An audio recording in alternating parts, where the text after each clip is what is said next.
Magandang umaga mga bata. Kamusta kayo sa umagang ito? Mabuti, ganon. Mga bata, meron bang lumiban sa ating klase ngayong umaga? Mabuti. Mga bata, meron ba akong ibinigay sa inyong takdang aralin nung nakaraang tagpo? Okay, kung ganon, meron ako mga lituntunin na hinanda para sa ating silid-aralan.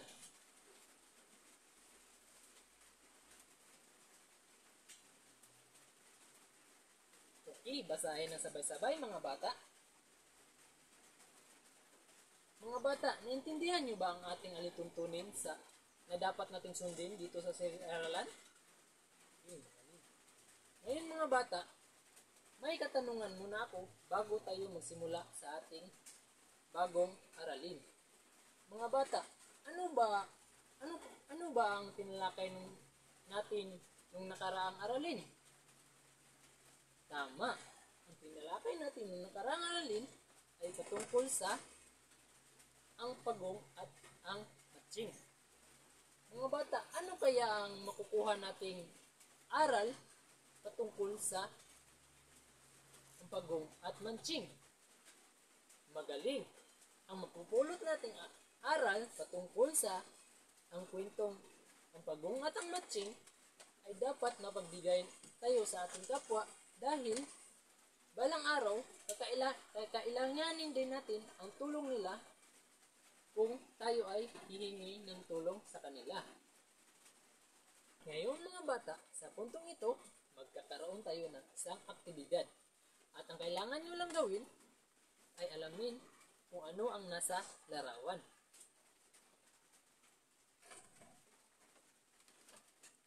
Mga bata, ano ang makikita niyo sa unang larawan? Tama, ang makikita natin sa unang larawan ay kalabaw. Ngayon mga bata, ano naman ang nakikita ninyo sa pangalawang larawan? Tama, ang makikita natin sa pangalawang larawan ay kabayo.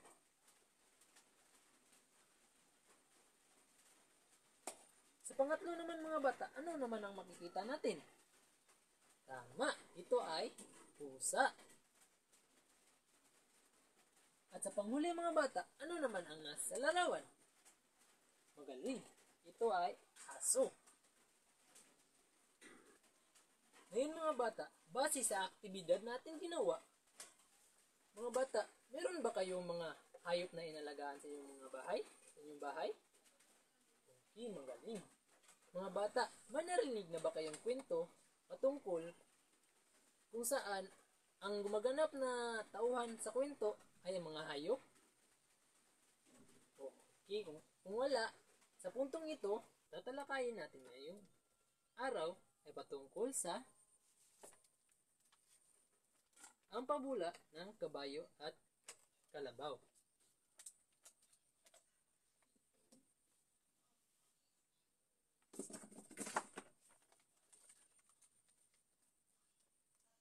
Pakibasa ng sabay-sabay mga bata. Bago tayo magsimula, alaman muna natin ang layunin na dapat nating makamtan sa klaseng ito.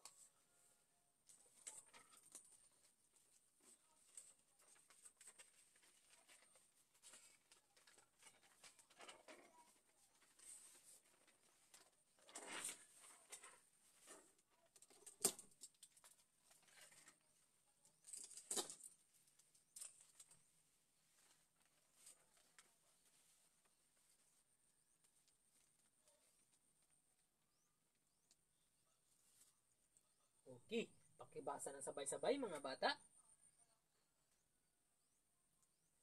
Okay, magaling. Mga bata, naintindihan nyo ba ang mga layunin natin na dapat nating sundin sa araw na ito? At ngayon naman mga bata, bago tayo magsimula, ay mayroon muna akong paghawa ng sagabal bago tayo dumako sa ating ngayon mga bata, sa unang salita, ipinataw. Ano kaya ang sagot ng ipinataw? Magaling. Ang ipinataw ay ibinigay.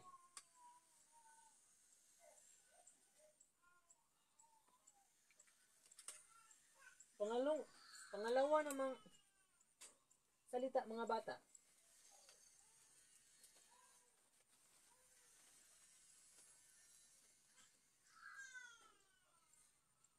Iginupo. Ano naman kaya ang iginupo? Magaling. Ibinagsak.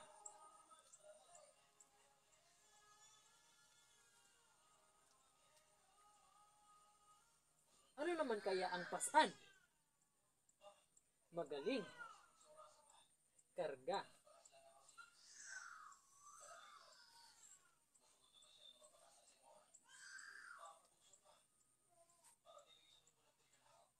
Ano naman kaya ang inululan? Magaling. Sinakay.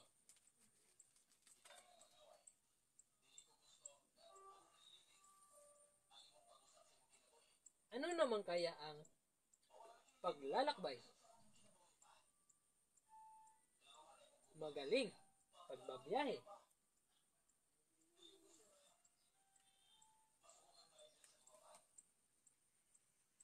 At ngayon naman mga bata, meron akong mga gabay na tanong bago tayo magsimula sa ating babasahing kwento.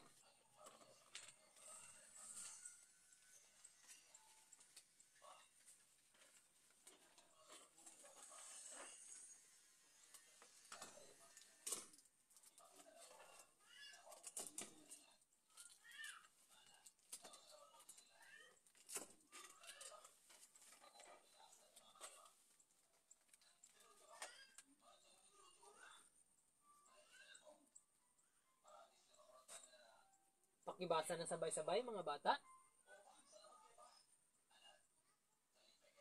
Okay, magaling. Sa puntong ito, babasahin ko ang kwento at ang kailangan nyo lang gawin ay makinig kayo ng mabuti dahil pagkatapos kong bumasa ng kwento ay meron akong mga katanungan na dapat niyo sagutin. Okay.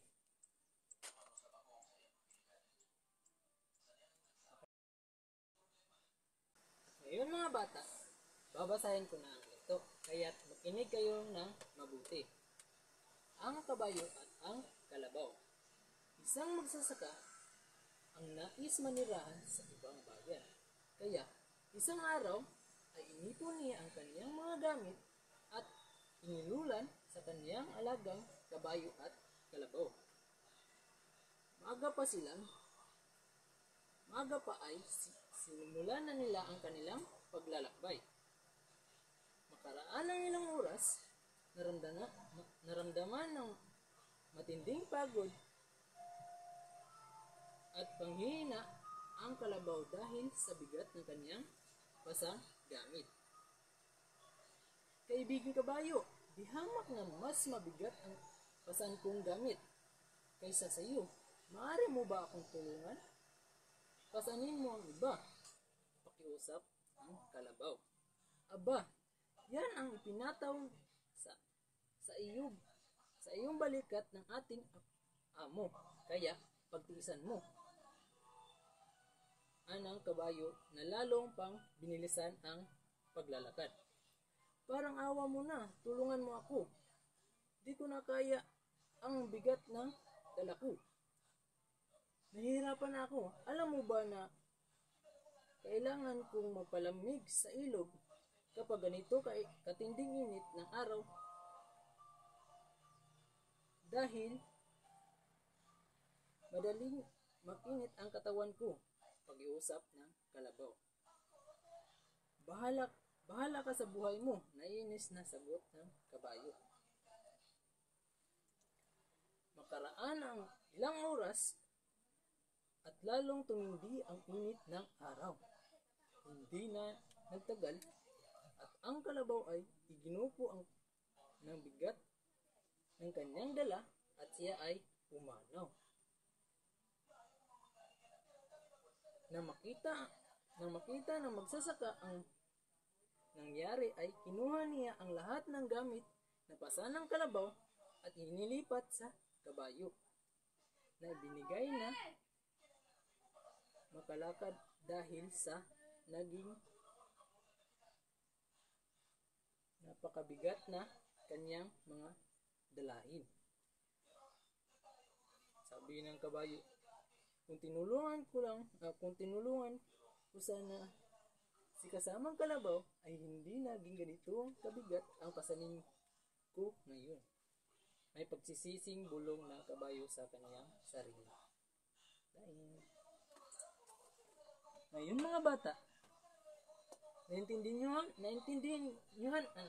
niyo ba ang binasa kong kwento? Okay, magaling. Ngayon mga bata, ang pabula ay may 3 elemento na kung saan may tagpuan, tauhan, at banghay. Ngayon mga bata, balikan natin ang ating kwento. Mga bata, sino-sino kaya ang tauhan sa ating kwento? Okay, magaling. Ang tauhan sa ating kwento ay ang kabayo at kalabaw. Mga bata, saan kaya ang tagpuan sa ating kwento? Magaling. Ang tagpuan sa ating kwento ay sa bukid. Ngayon mga bata, alam nyo ba kung ano ang banghay? Ang banghay ay may 3 bahagi. Ito ay yung simula, gitna, at wakas. Mga bata, ano nga ba ang simula? Magaling. Ang simula, dito ipinapakita kung saan ipinapakilala ang gumaganap o ang tagaganap ng kwento. Ngayon mga bata, balikan natin ang kwento na ating binasa. Mga bata, saan kaya matatagpuan ang simula ng ating binasang kwento? Magaling. Ang simula na ating binasang kwento na kung saan gusto ng magsasaka na lumipat ng ibang bayan para manirahan. Ngayon naman mga bata, ano naman ang gitna? Magaling. Ang gitna kung saan nangyayari o nagaganap ang mga pangyayari sa kwento. Ngayon mga bata, balikan natin ang ating binasang kwento. Saan kaya natin matatagpuan ang gitna ng binasa nating kwento? Okay, magaling. Matatagpuan natin ang gitna na ating binasang kwento na kung saan hindi tinulungan ni kabayo si kalabaw, kaya si kalabaw ay pumanaw. Mga bata, ano naman ang wakas? Magaling. Ang wakas, dito nalulutas ang mga problema o ang mga kaganapan sa kwento. Ngayon mga bata, balikan natin ang kwento na ating binasa. Saan naman kaya natin matatagpuan ang wakas? Magaling. Ang wakas sa kwento ng ating binasa na kung saan nagsisisi si kabayo dahil ibinigay sa kanya ang mga karga ni kalabaw at sabi pa niya na kung tinulungan na lang niya si kalabaw, hindi sana ganun kabigat ang kanyang pasanin na gamit. At ngayon mga bata, sa puntong ito, balikan muna natin ang ating gabay na tanong.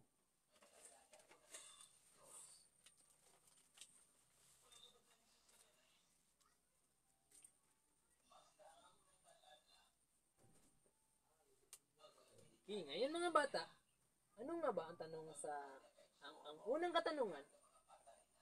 Ano ang nangyari sa pagitan ng kabayo at kalabaw sa kwento? Magaling. Ang nangyari sa pagitan ng kalabaw at kabayo sa kwento ay si kalabaw ay hindi tinulungan ni kabayo kaya si kalabaw ay pumanaw. Ngayon, sa pangalawang katanungan, bakit mahalagang magpakita ng malasakit sa iba? Magaling. Mahalagang magpakita ng malasakit sa iba para tayo ay makatulong sa kapwa. Ngayon, sa pangatlong katanungan, ano ang mga aral na natutunan sa kwento? Ano naman kaya, mga bata? Magaling. Ang matutunan natin sa binasa nating kwento ay dapat tayong maging matulungin sa nangangailangan ng tulong. Dahil hindi natin alam na balang araw kakailanganin din natin ang tulong nila. Ngayon mga bata, meron ba kayong mga katanungan base sa ating tinalakay ngayong araw? Magaling! At ngayon mga bata, sa puntong ito, magkakaroon tayo ng isang aktibidad.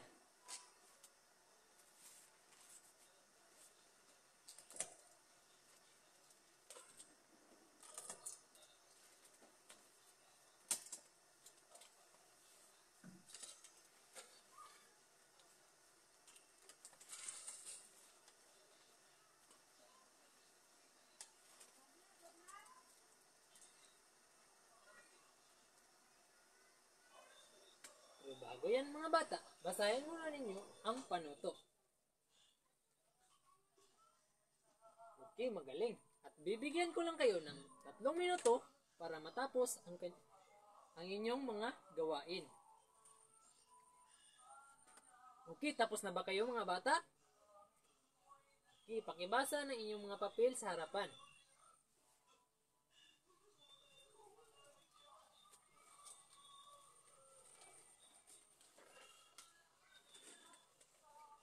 Ngayon mga bata, sa puntong ito, magkakaroon tayo ng pasulit.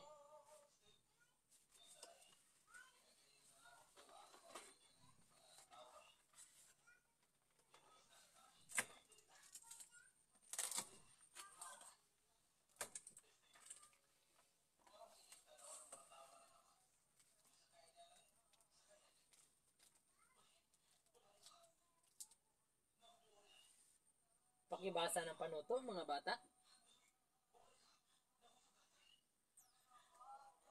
Okay, magaling. Tapos na ba kayo mga bata? Ibasa na yung mga papel sa harapan.